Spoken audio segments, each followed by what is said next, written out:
Hey guys, welcome to my little corner. It's Dejana Avi and it's strictly academic. This week we're doing a little minimalist type of video. It's going to be full of books that are going to be released in 2026. Some of them are already released and some of them are coming out in the later months since it's already April.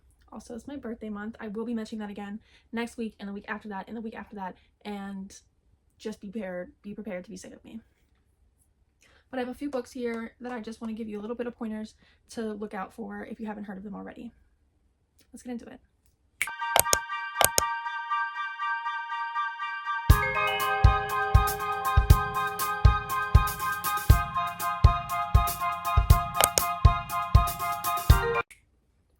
Okay, so I'm going to be painting my nails while I'm explaining this to you.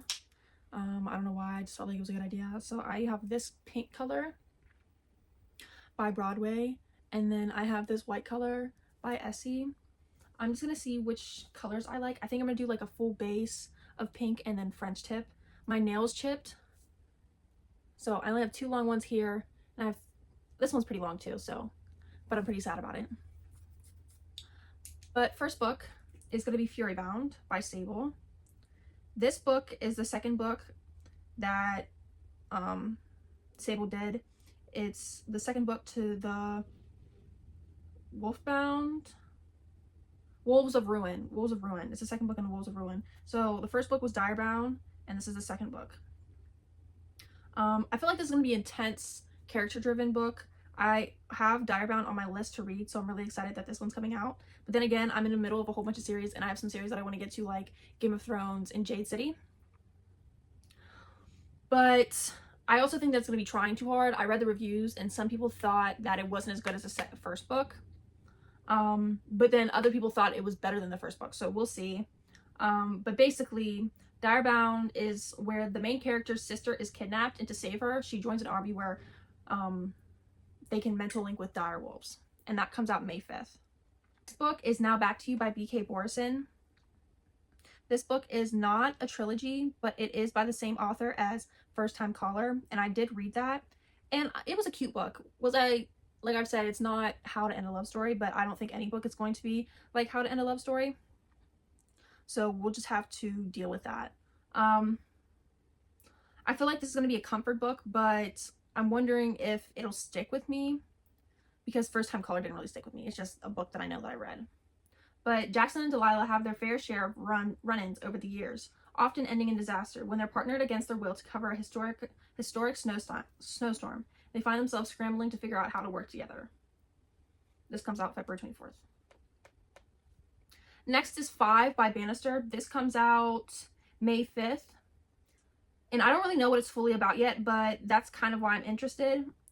What I do know is that there are people on the train, 5 people, and we learn their stories. But what we also know is one of them is going to die, and you get to find out who they are before this person dies on this train to London. With Love from Harlem is next, and it's by Tate. Anything set in Harlem already has a certain weight to it, but I'm expecting something cultural but also informative. If you don't know what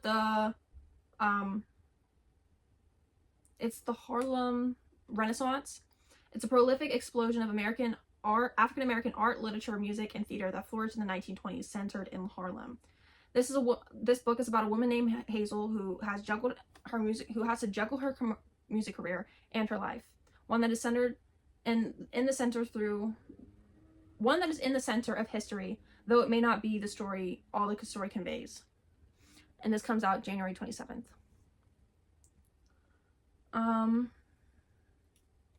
This is what it looks like so far. The Young Will Remember by Chung is reflective and generational. This sounds like one of the books that would be quite devastating. I don't know why, but basically in 1950, it's the coldest winter in decades, and a 28-year-old Chinese-American journalist, Ellie Chang, is on a military flight to cover a battle in the mountains of North Korea when her plane is shot down, and I'm hooked. I'm definitely reading that book. I'm definitely reading this book at some point. I don't know what it's going to do to me, but I feel like it's devastating enough. Villa Coco by Greer.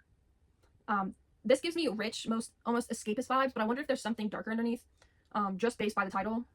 It's a love letter to Italian landscapes about friends and family, and I really don't know about this one either, but it comes out June 9th.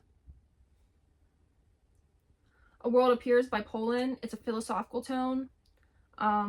This feels like it's going to be more than about ideas than plot. It's a biography, a sense where culture is headed.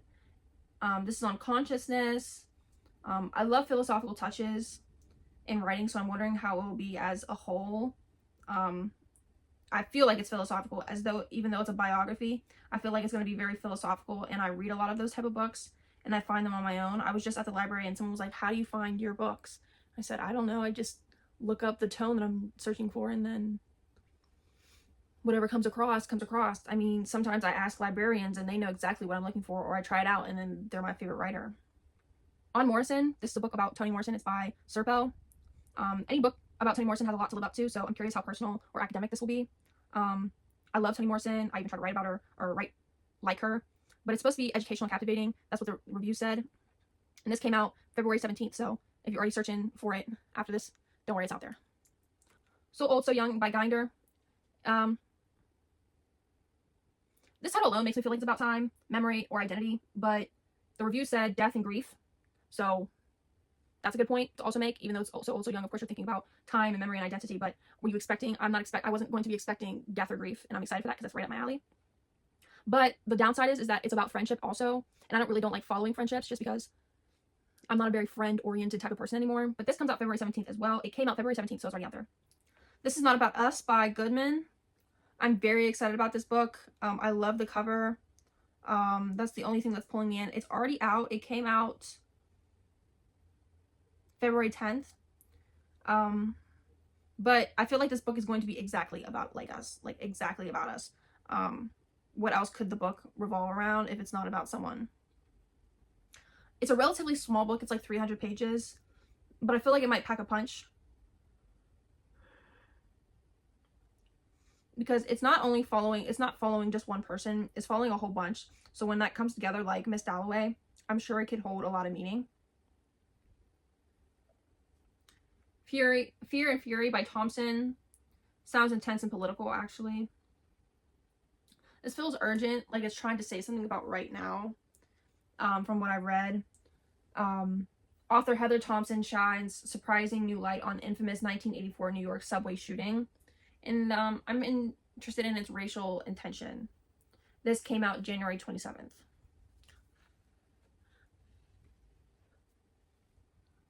I want to do that. You know, little girls who are just experiencing their own hair, they just only a few more books. The Subtle Art of Folding by Chu. It's gentle and introspective. This sounds quiet, but it might hit harder than expected. It's about physics and the universe, and it seems right up my alley. Mostly rated a 2 or 3, though. From what I read, it needs world building. It needs more world building. But this comes out April 7th, so I'm really interested in this book because I feel like it could be like a love story as well, but I'm not sure. Transcription by Lerner. This came out already. It could feel intellectual, but this might be one of those books where the writing is the main focus because it's introspective and idea-driven. This is a recorded interview-based novel focusing on reality of living. I think it's going to be detailed in life, turning it into something neater. So life is always jumbled and, confusing. And with this book, I feel like the way they convey that is through recordings and messages, kind of like Undertone.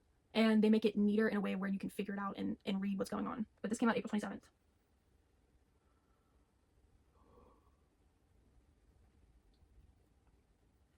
A Plague Sea by Bauman and Bo Young. A Plague Sea sounds like it's cinematic. I'm expecting atmosphere and tension. This is the notes that I put on it. A mysterious illness begins spreading across a coastal region, turning the sea into something both feared and strangely magnetic. As the boundary between survival and obsession blurs, the characters are forced to confront what the ocean is taking and what it's revealing about them. I feel like it kind of taps into the 2012 movie Anxiety and what could happen if evolution existed after the flood, if the storms never went away. I feel like the fear wasn't just about the world ending, it was about how fragile everything actually is. I feel like this could explore the same idea but in quieter ways. My question is, what if people start adapting to it instead of fighting it? But basically people start turning into water creatures. This comes out August 11th. I'm looking into that one. And last, The Red Winter by Sullivan. It has strong imagery. This feels like it could be very moody and symbolic. A reviewer said, if you're an Empire of the Vampire girly looking for something similar set in a werewolf universe with a heavier historical atmosphere and a hunter's point of view, this one's for you. It's dark, gritty, dense, detailed, and slow paced. This came out February 24th, and I'm very excited to read it because the cover image is very similar to John Gwyn's writing, so I know it's gonna be good. But that's it. I have no idea what I'm doing for my next video, but the last video was interesting enough. It was my past, current, and next reads. So if you want another video that's similar to this but a little more personal and a little more detailed, look into that. This one was just a quick little video that I wanted to get out on a Friday of some books that I was researching and was interested in looking in. This is also for me, so whenever I want books to find, I can come back to this video, and I wanted to share it with you. All right, that's all. Thank you. Bye-bye.